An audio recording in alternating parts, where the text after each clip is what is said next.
Welcome back, guys. Thank you so much for all the love and support I received in the first video and overall the channel. Can't do it without you. Sorry it took so long to drop this new video. I've been busy with school, work. Obviously life happens to all of us. But I'm back now to bring more Bulls content, so let's jump straight into it. Today I'm going to discuss why the Bulls are the wild cards of the East. So first, I want to establish what is a wild card.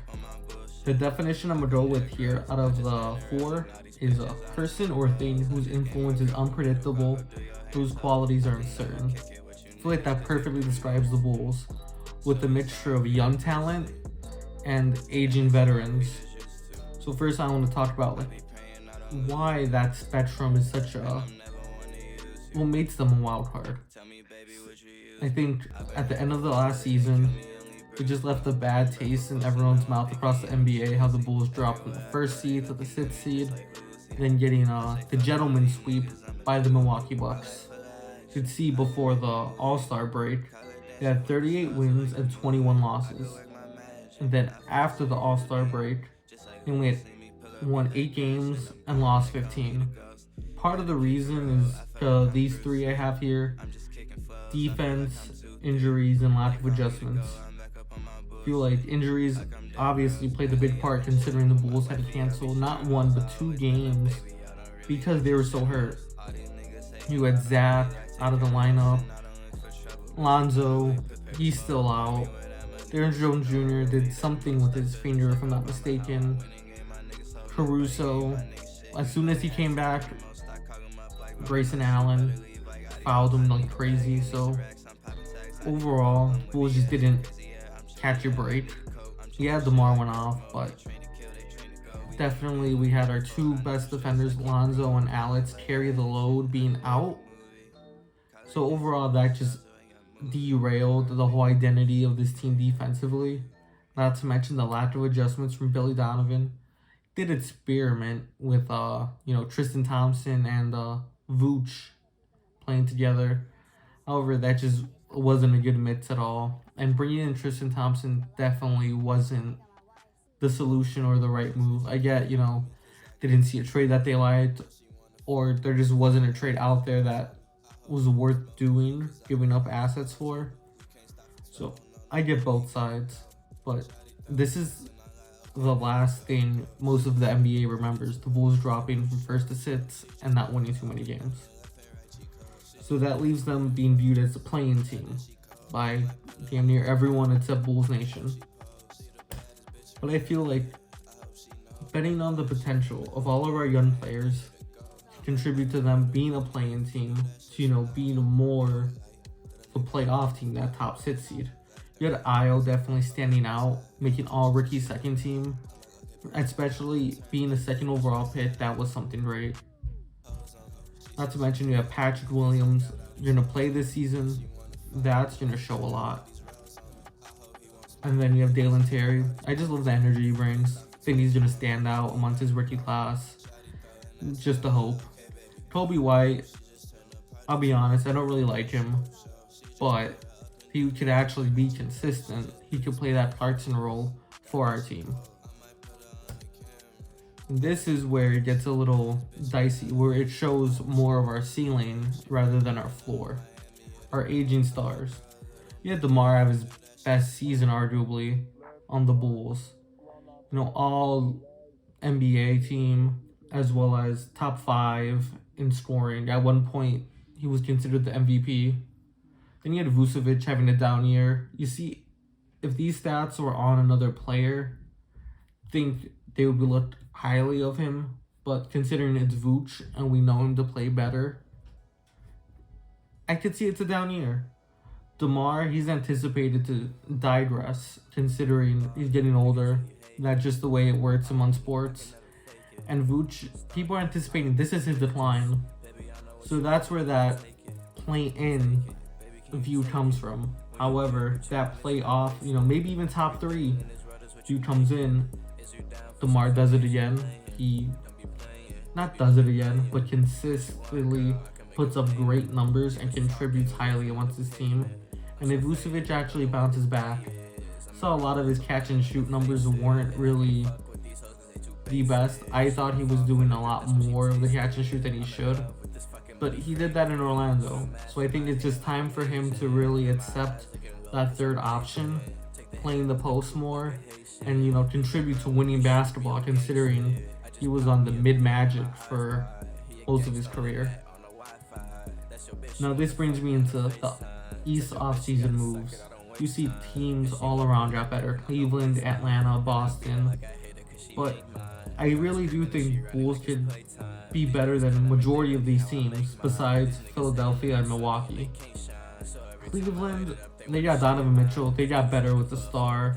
I don't see them having anyone that could guard the Bulls, but in terms of ranking wise, they can be. They're younger, overall have considerably more depth. Atlanta, I don't see them being better than the Bulls. They brought in DeJounte, which is great, but the rest of the roster I feel like needs to be filled out in terms of how do they balance both players. In Boston, Malcolm Brogdon was great, but Gallinari's hurt. They just brought in Balake. He was a great pickup, definitely backup role while Robert Williams is out. However, I think without their head coach this season, it's going to be a challenge for them. This was the first time they made it to the finals, and they've had the same group for a while. So I just want to see how all that works out. Brooklyn, you have Kyrie and KD committed. They're going to be something.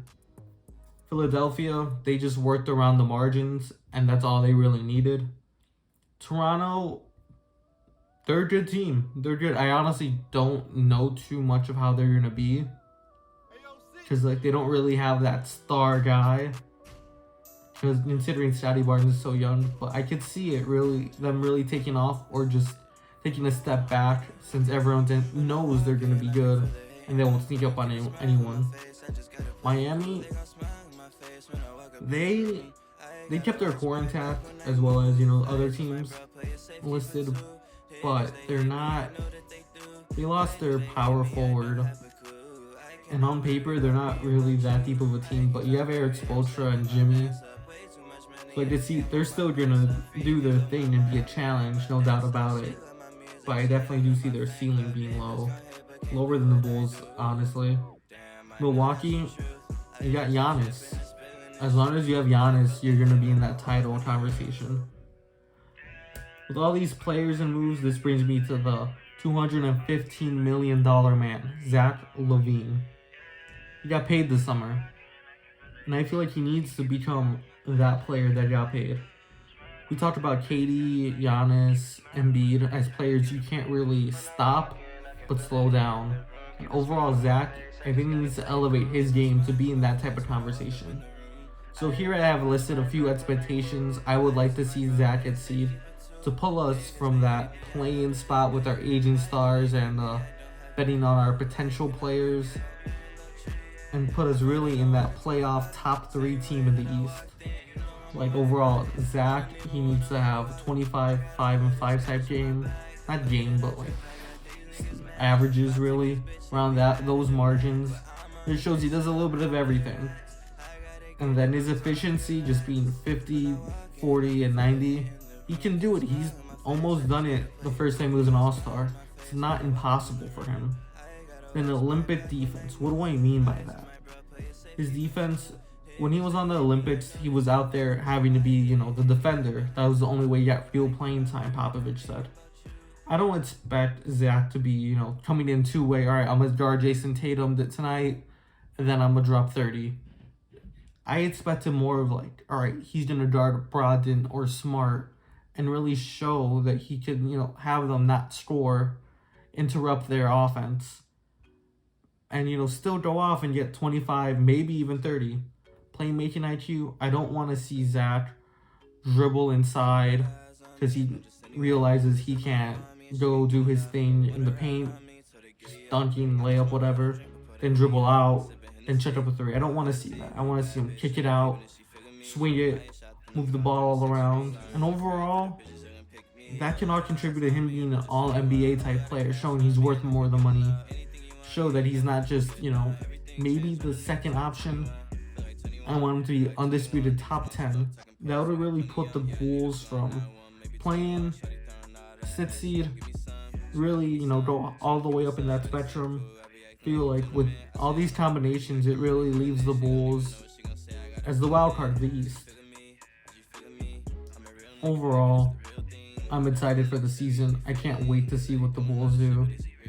Zach and DeMar are going to do their thing. I hope everyone excels expectations. Alonzo comes back ready and they can adapt without him being, you know, the carrier of the defense. My voice cracked there. That was very funny. Overall, just Bulls basketball is going to be great. It's definitely better senior team as, you know, 5th seed, 4th, compared to 9, 8, or 10. Regardless if it is even by a few games, at the end of the day, it's going to look better no matter what. You're going to see analysts on ESPN talk about the Bulls different, really view them different. And overall, I feel like they have the opportunity to really show out and beat these expectations. But let's see where the season takes us. Thank you so much, guys.